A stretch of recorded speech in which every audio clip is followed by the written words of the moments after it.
रहमतुल्लाह कौन नहीं जानते दुनिया में, कोई कोना है जो छूटा है। उनके थोड़ा सा कौल को मैं बयान करता हूं। वो फरमाते हैं क्या मुसलमानों, ये फराइज अल्लाह ताला ने फराइज 5 वक्त की नमाज ये किया ना, ये 5 वक्त के अलावा और 50 वक्त की नमाज को 50 वक्त मत पढ़िए।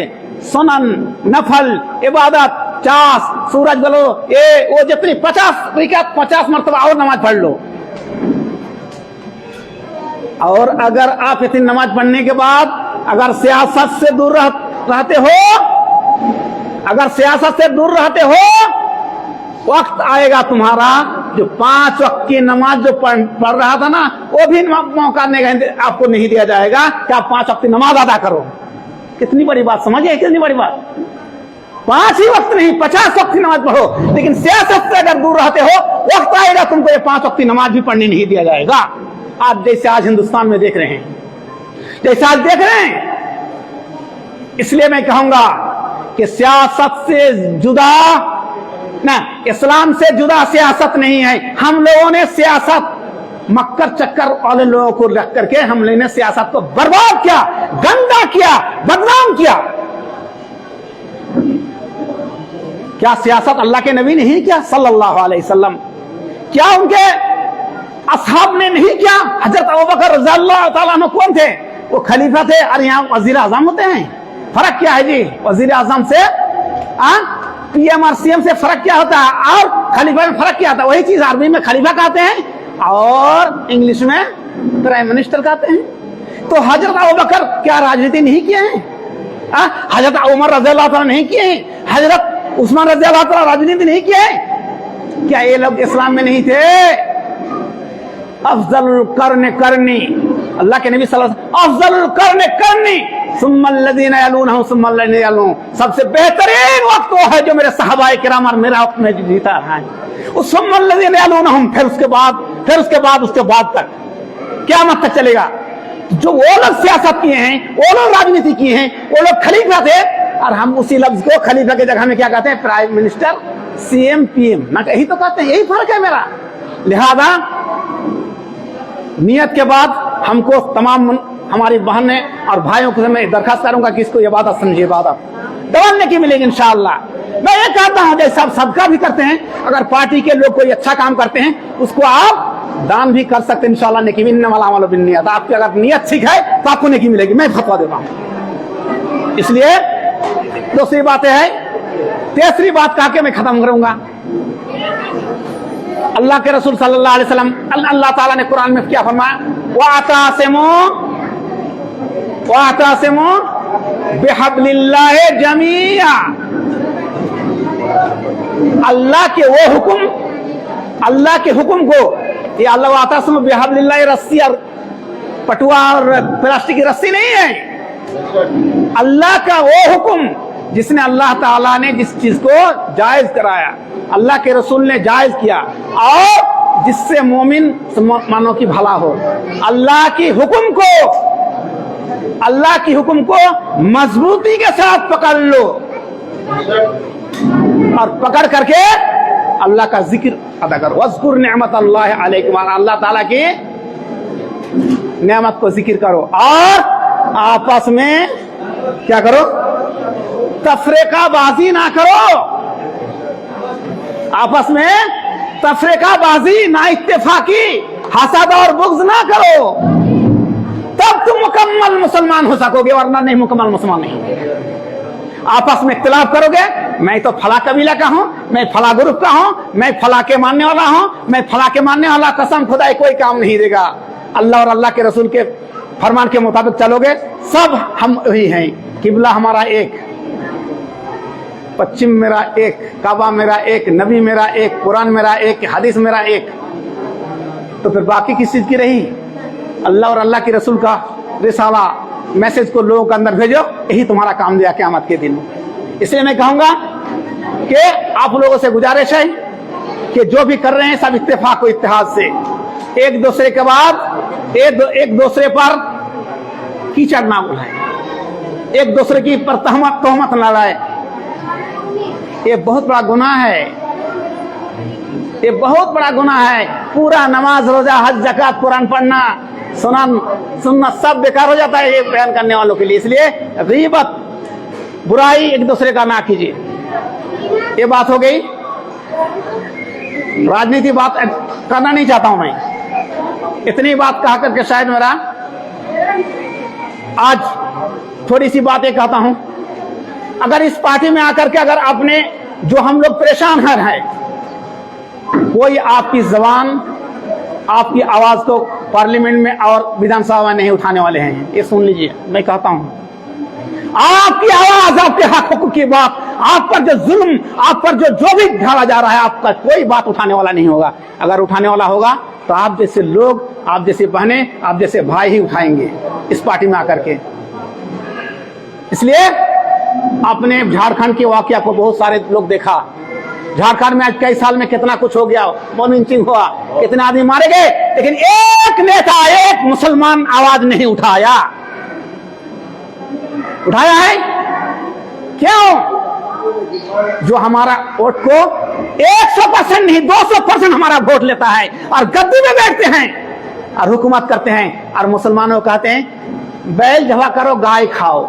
यही तुम्हारा काम रहा मुसलमानों, यही बैल खाना और गाय खाना तुम्हारा काम रह गया। तुम्हारी आधी जिंदगी इसी चीज में बर्बाद कर रहा है। जिस दिन इस चीज को छोड़ दोगे तुम, आधी राजनीति, लोगों की जो राजनीति कर रहे हैं, आधी राजनीति खत्म हो जाएगी उसकी। एक गाय और बैल से तुम्हारा मजहब नहीं चलता है। एक गाय और बैल खिला करके आपको बैल बना दिया है, आपको गोरू खिला करके गोरू बना दिया है। इसलिए मैं ऐलान तौर पर पूरे हिंदुस्तान का लोग देखे, मैं कह रहा हूं, जिस गाय के लिए, जिस बैल के लिए मेरे मुसलमान भाइयों को कत्ल किया जा रहा है, बांधा जा रहा है, उसकी पूरे पार्टी को बर्बाद किया जा रहा है, उसको जेलों में दिया जा रहा है, उसी के चक्कर में हो बिरयानी की सिक्की बनी है, बिरयानी की सिक्की बनी है बड़ा की। चलो बड़ा खाने जाएंगे। अरे मुसलमानों, अगर तुम्हारी एक नियत रहे, कामयाब नहीं होगी। तुमको ये आना है कि मैं नहीं खाऊंगा, मैं नहीं खाऊंगा। इसी खाने की वजह से बिहार से बैल लाता है रांची, झारखंड, पकड़ा जाता है, मेरा भाई मुसलमान को कत्ल किया जा रहा है, नहीं बताइए, बर्बाद करने जा रहा है, नहीं जा रहा है। आप नहीं खाते, नहीं इसको तरफ से वो नहीं लाते। इसलिए आधी राजनीति खत्म हो जाएगी लोगों की बैल और गाय में। इसको आप आहिस्ता आहिस्ता त्याग कीजिए और इसकी जगह में दूसरी चीज खाइए। जब तक ये चीज आप दूर नहीं करेंगे, आपको सरकार जिसको वोट देना 200% वोट कौन लेता है हमारा जी मुसलमानों का जी? कौन लेता है बताइए ना। आप तो बीजेपी देंगे नहीं, किसको देते हैं? सेकुलर कौन है आपके लिए?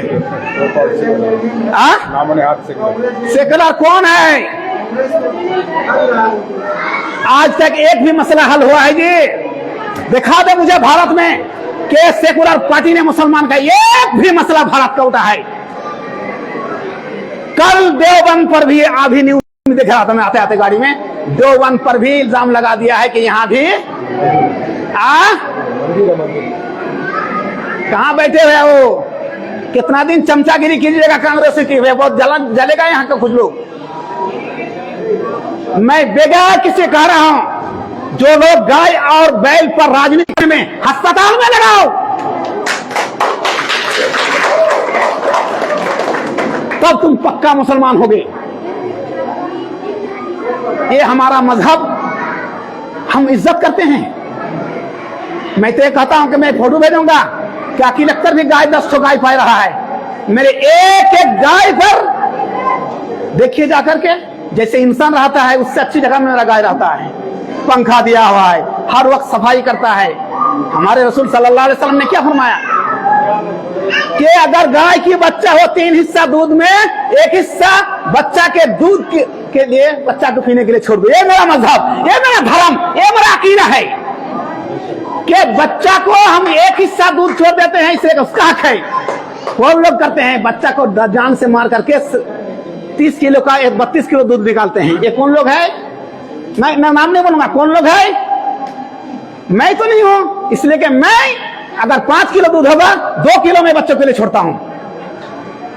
तो मैं तो उस धर्म को मानने वाला हूं कि अगर जानवर पालने की ताकत नहीं है तुमको तो जानवर को आजाद कर दो।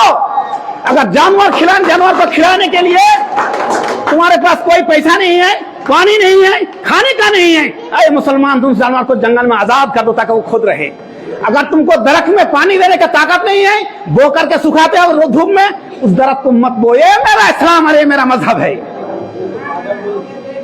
कहने का मतलब ये हुआ, मैं शायद कि ये बात जाएगी पूरी दुनिया में, और मैं चाहता हूं जाए गाय के चक्कर छोड़ झारखंड और रांची के मुसलमानों से शुरू होना चाहिए। ये चीज रांची के मुसलमानों से शुरू होना चाहिए, इसलिए कि आप पूरे झारखंड में चिराग दिखाते हैं, वो सिर्फ किसी कुछ चीजों में चिराग दिखाने से नहीं होगा।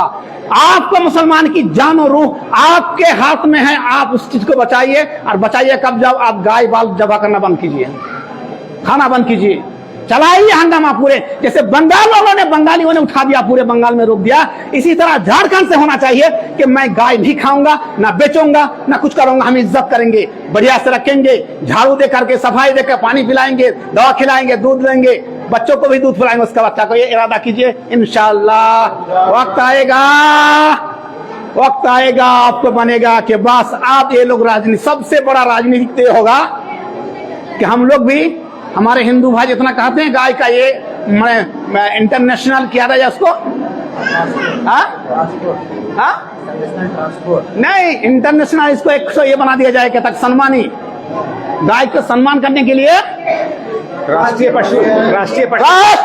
पशु का घोषित मैं भी कहता हूँ, और हमारी माँ से कहता हूँ, मैं मेरी बहनों तुम भी लगाओ रांची से कि गाय को नेशनल बनाना चाहिए, एनिमल में राष्ट्रीय पशु बनाना चाहिए। मैं भी तुम्हारे साथ हूँ, करो ना बाबा, सबको एक बार चलो उठा। ये पूरी दुनिया देखे कि झारखंड हुआ है कि हम नहीं खाएंगे। हम इसको राष्ट्रीय पशु बनाने का मांग करते हैं सरकार से कि राष्ट्रीय पशु घोषित करो, अकेला घोषित करो। आज IMM पार्टी के मजलिस से हम लोग ऐलान करते हैं झारखंड में कि आप घोषित करो, आपकी झंडा में हम भी उठाएंगे और करो इसकी सेवा जो मेरा रसूल ने फरमाया, जो मेरा दीन ने फरमाया, जो मेरे खुदा ने फरमाया कि जानवरों के साथ कैसा व्यवहार होना चाहिए। चलो तुमसे आगे करूंगा मैं। और सबसे पहले मैं आज वादा करके जाता हूं कि पूरे भारत को दिखाऊंगा अखिल अख्तर कैसे गाय फैलता है, गाय को कैसे रखते हैं, खिलाते हैं, वो दिखाऊंगा मैं। इसलिए इंशाअल्लाह मेरी बहनों से पहले तुम अगर हाड़ी बंद कर दोगे ना, हमारी बंगाली औरत क्या करती है, एक कहानी बोलता हूं। हम लोग यूपी में पढ़े थे, हमारे चाचा बाप सब यूपी में पढ़े हुए हैं, दारुल मऊ में। तो वहां भैंस खाते हैं ना, वहां भैंस खाते हैं, हमारे झारखंड में या बंगाल में नहीं खाते हैं। तो चच्चा लोग जाते थे तो कहते हम लोग भैंस खाएंगे, तो चच्ची लोग बोलती थी कि अगर खाना है तो बाहर चले जाओ हंडी लेकर के। हंसने की बात है, सही माने में कोई भी, जितने हमारे गांव में जितने आलिम थे वो सब दारुल देवान दारुल मऊ के फारिग हैं, और जितने भैंस खाने वाले थे उनको कहते तुम बाहर बना। इसलिए हमारे घर में बंगाली औरत भैंस नहीं बनाती है। आज मैं आपसे मुआद्दबाना गुजारिश करता हूं और आपसे अपील करता हूं, आप भी बोलो का गोरू का बैल हमारे घर में नहीं आना चाहिए। मैं अपने मदरसा में 22 साल से, जहां 1500 बच्चे हॉस्टल में हैं, मैं 22 साल से गाय जवान नहीं करता हूं। 22 साल से मैं गाय जवान नहीं करता हूं। आज आ रहा है, पहले ही जानता था कि क्या क्या कानून इन लोगों का है, आने वाला है, मैंने बंद किया था, नहीं करता हूं मैं। मेरा स्कूल में बच्चे हैं, क्रिश्चियन लोग रहते हैं, वो चाहते हैं कि फर्क, मैं क्या फर्क में जाके खा के आओ, लेकिन मेरे स्कूल में बड़ा नहीं आएगा। आज मैं अलग ऐलान कह रहा हूं सब भाइयों से कि सब भाइयों से मेरा गुजारिश अपील है कि सब ये तमाम चीजों को बंद कीजिए, इज्जत कीजिए, जानवर का हिफाजत कीजिए। सबके साथ हम लोग हैं। वमा लेने वाला अस्सलाम वालेकुम व रहमतुल्लाहि व बरकातुहू।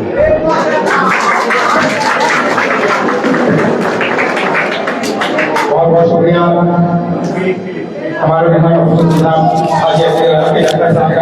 तफसीली बात में आपको गुफ्तगू की। मैं आवाज मोहम्मद मेराज आलम को मेराज आलम साहब और मेहताब मेहताब भाई, आप हमारे महानगर अध्यक्ष जनाब राशिद जमील साहब को बुके और ताज देकर सम्मानित करें। बड़ा अहम रोल अदा किया है महानगर के लोगों ने। मेराज भाई कहाँ गए? ये भी दीजिए मालत। तालियों की गड़गड़ाहट से इस्तकबाल करें हमारे महानगर अध्यक्ष जनाब राशिद जमील साहब का। बहुत अहम रोल अदा किया है हमारे महानगर के लोगों ने इस प्रोग्राम को कामयाब बनाने में। एक बार फिर इन तमाम लोगों का, पूरी टीम का तहे दिल से शुक्रिया। मेराज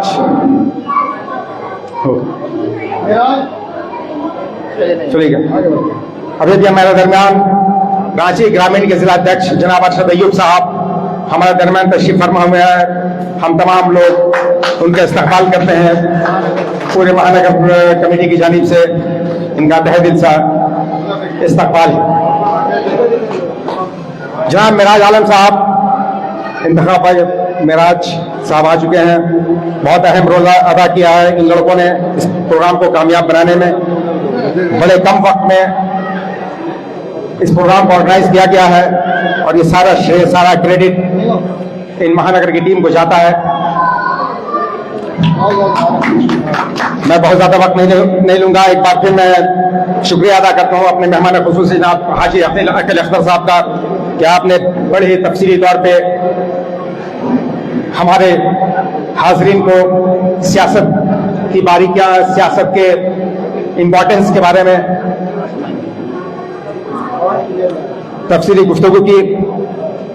यकीनन अगर कोई इंसान ये चाहता हो कि सिर्फ और सिर्फ दुनिया में हमको कामयाबी हासिल हो, सिर्फ दुनिया में, तो यकीनन उसको सियासी बनना पड़ेगा। और अगर कोई इंसान, और खास करके हम अहले ईमान जिनके लिए दुनिया और आखिरत दोनों यकसां है, बल्कि ये बड़ी आर्जी जिंदगी है, वो परमानेंट लाइफ जो है, मुस्तकिल जिंदगी, आखिरत की जिंदगी है, तो अगर वो कोई इंसान ये चाहता है कि हम दुनिया और आखिरत दोनों में कामयाबी हासिल करें, तो उसे सियासत के साथ साथ शरीयत का भी पाबंद बनना पड़ेगा। बहरहाल सियासत कॉमन है, सिर्फ दुनिया चाहिए तो सियासी बनना ही पड़ेगा।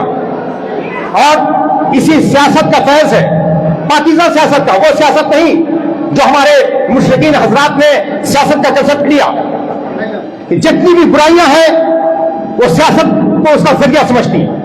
चाहे वह भ्रष्टाचार हो, कदाचार हो, दुराचार हो, अत्याचार हो, व्याभिचार हो, बलात्कार हो, असमानता हो, अन्याय हो, अस्पृश्यता, छुआछूत हो, अनटचेबिलिटी हो, ऊंच नीच हो, जातिवाद हो, संप्रदायवाद हो, समुदायवाद हो, क्षेत्रवाद हो, भाषावाद हो, ये सारी बुराइयां जो सामाजिक है, वो समझते हैं कि सियासत इसी का नाम है। इन सारी बुराइयों में वो मुलविस है। हमारे लिए सियासत वो पाकीज़ा सियासत है और इसी सियासत का फैज़ है कि खिलाफत राष्ट्र के 30 साला सियासी दौर में हम लोगों ने आधी दुनिया को फतह कर लिया। 57 इस्लामी ममालिक के मालिक बन गए सिर्फ 30 साल के खिलाफत राष्ट्र के दौरान। और हमने दिखाया कि सियासत क्या चीज है, पाकीज़ा सियासत क्या चीज है। और यह क़यादत जिसका कंसेप्ट हमारे रहबर आज़म, हमारे कायद मिल्लत, हमारे सुप्रीमो जनाब बैरिस्टर सदरुद्दीन ओवैसी साहब जिस पार्टी के राष्ट्रीय अध्यक्ष हैं, कौमी सदर हैं, और हमारे फ्लोर लीडर हबीब मिल्लत जनाब अकबरुद्दीन ओवैसी साहब, इन दोनों भाइयों की काविशें और कोशिशें इस मुल्क में किसी इंसान से पोशीदा नहीं है। आज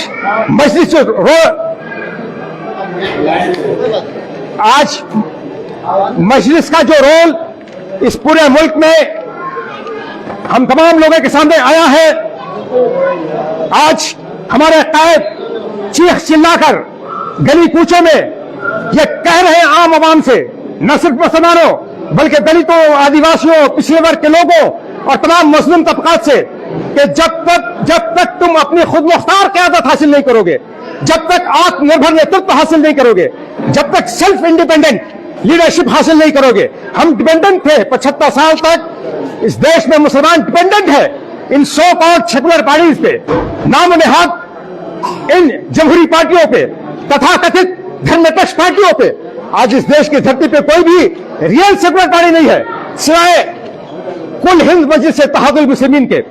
कोई भी इस देश की धरती पे रियल सेकुलर लीडर नहीं है सिवाय हमारे कायद जनाब बैरिस्टर सदरुद्दीन ओवैसी साहब के और अकबरुद्दीन ओवैसी साहब के।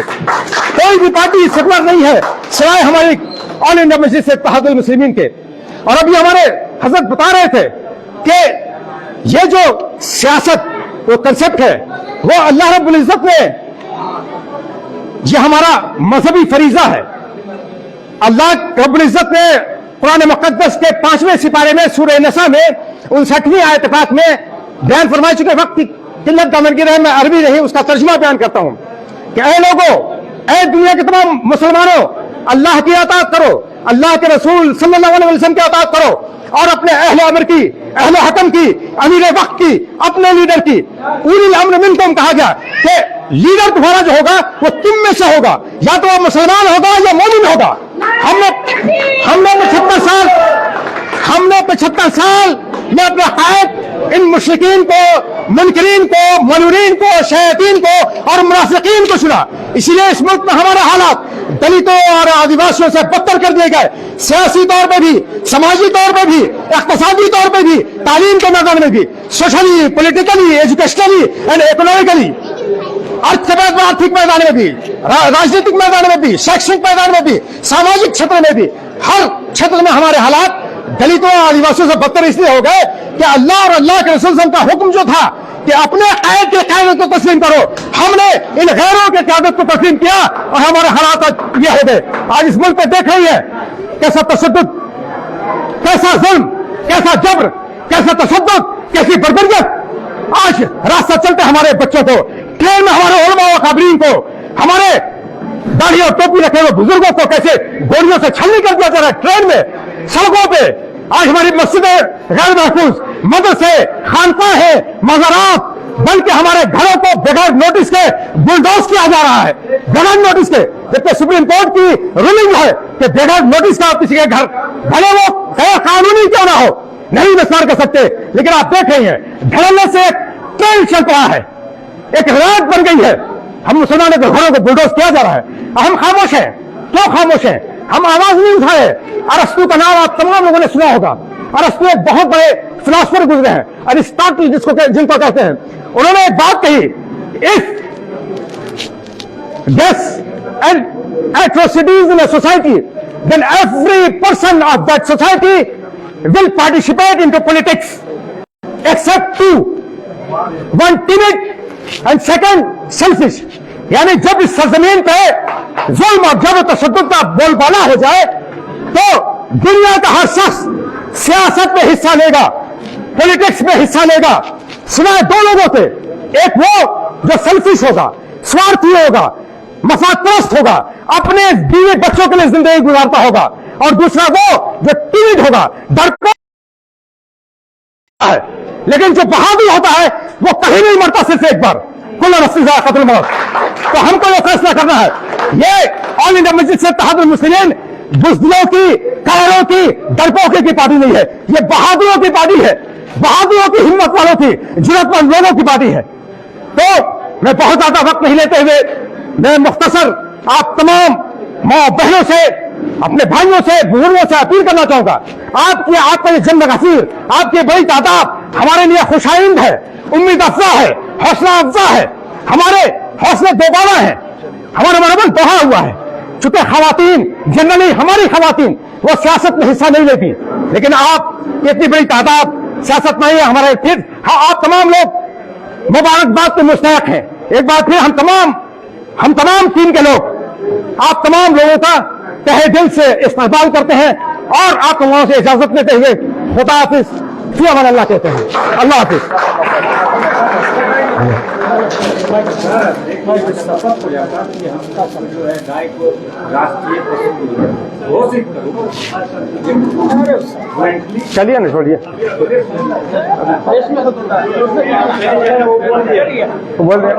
बोल दिए। हाँ, एक बार सब हाथ लगा के सुनिए ना, हम लोग आइए जी, आइए ना, आइए। तो देखिए कि यहाँ पे पूर्व विधायक जो है पाकुड़ के अकील अख्तर पहुंचे हैं और जितने AIMIM के दिग्गज नेता हैं सभी साथ में नजर आ रहे हैं। तस्वीरें हम आपको दिखा रहे हैं, हिंदपीढ़ी के इदरिसिया तंजीम के स्कूल की तस्वीर है। जितने AIMIM के दिग्गज नेता हैं सभी एक साथ जो है यहाँ पे नजर आ रहे हैं और महिलाओं की बड़ी भीड़ जो है यहाँ पे देखी जा रही है।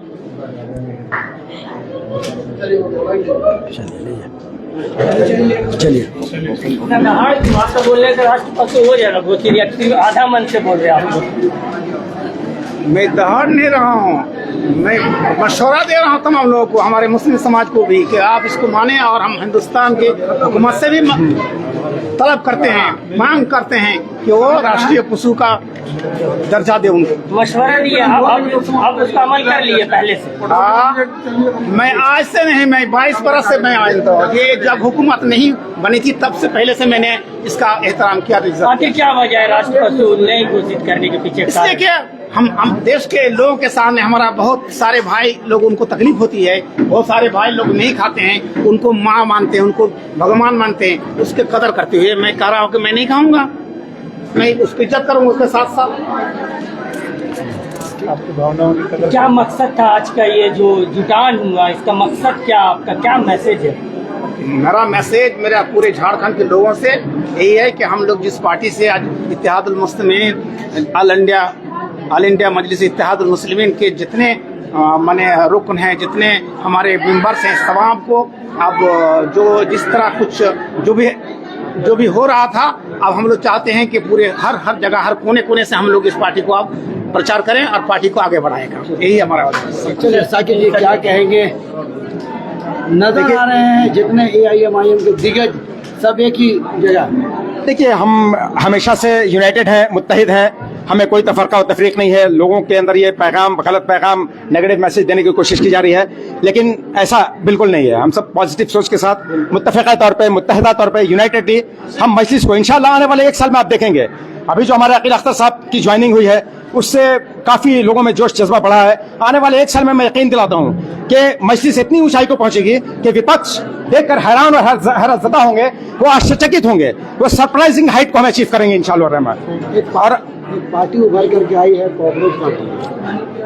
देखिए, अब उसका क्या मुस्तकबिल है वो आई है। जाहिर सी बात है कि उसके लिए अभी जो नीट में जो हमेशा हर साल पेपर, हर 6 महीने पे जो भी एग्जाम्स हो रहे हैं उसमें पेपर लीक हो रहे हैं। 17 बच्चे हमारे बच्चों ने खुदकुशी कर ली, सुसाइड कर लिया, आत्महत्या कर लिया। यकीनन वो टैलेंटेड थे, होनहार थे, मेधावी थे ना, टैलेंटेड स्टूडेंट थे ना, लेकिन उनके यहाँ चूंकि सुसाइड का कंसेप्ट नहीं है, हमारे यहाँ हराम है।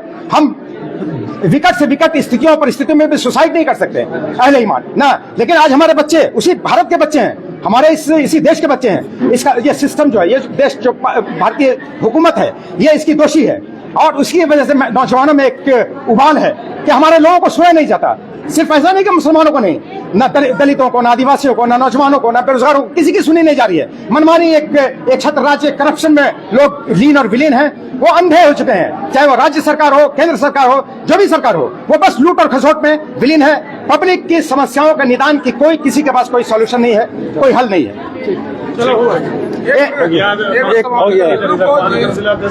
एक मिनट हमारे ग्रामीण क्या कहेंगे? आज महिलाओं का ज्यादा हुजूम दिख रहा है, कई लोगों ने जो है आज AIMIM पार्टी की जो है सदस्यता ली है। देखिए, आज का जो ये प्रोग्राम है, ये प्रोग्राम का मकसद ये है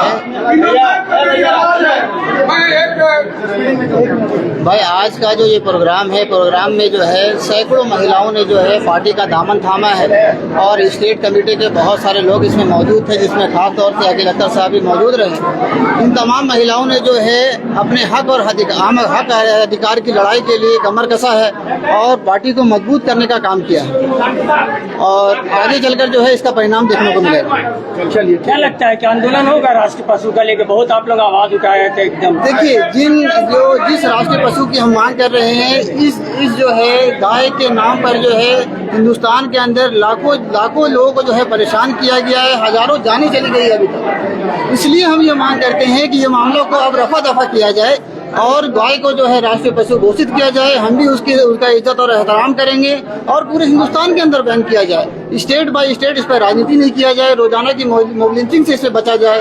हम लोग इसको कुर्बानी देने के लिए जो है तैयार हैं, हम लोग इससे बचने को तैयार हैं। चलिए, तो बिल्कुल बड़ा बयान आया है। देखिए माता जी का यहाँ पे इनका कहना है कि गाय को जो है राष्ट्रीय पशु जो है वो घोषित किया जाए। देखिए कई महिलाएं जो है यहाँ पे पहुंची हुई हैं, तस्वीरें हम आपको दिखा रहे हैं। राजधानी रांची का जो है हिंदपीढ़ी इदरिसिया तंजीम स्कूल की तस्वीर है। देखिए महिलाएं भी जो है यहाँ पे आई हुई हैं, कई महिलाएं हैं, इनसे भी एक बार जुड़ते हैं, बात करते हैं। आप लोग AIMIM पार्टी का दामन थापे हैं, क्या सोच करके आपने पार्टी को ज्वाइन किया? जी बोलिए। मेरा नाम आलम आरा है, मैं एक समाज सेविका हूँ और मैंने इसलिए इस पार्टी का दामन थामा है कि मुझे महिलाओं का संगठन बनाना है, उन्हें सशक्त करना है। आज जो मजलूम महिलाओं हैं उनके हक की बात करनी है। जिस तरीके से हर रोज एक नया मुद्दा दिया जा रहा है कि कुर्ता पैजामा पे ऑब्जेक्शन, दाढ़ी टोपी पे ऑब्जेक्शन, कल हम लोगों के हो सकता है कि सर से दुपट्टा भी रखने पे ऑब्जेक्शन होगा। इसलिए हम लोगों ने ये पार्टी ज्वाइन की है। दूसरी बात, हम लोग भी चाहते हैं कि जो ये गाय हत्या का जो आरोप है, हम लोग भी चाहते हैं कि इसे राष्ट्रीय पशु का ये दिया जाए, घोषित किया जाए। हम लोग एकदम सहमत हैं कि इसे राष्ट्रीय पशु घोषित किया जाए, क्योंकि हम लोग भी अमन शांति चाहते हैं। अगर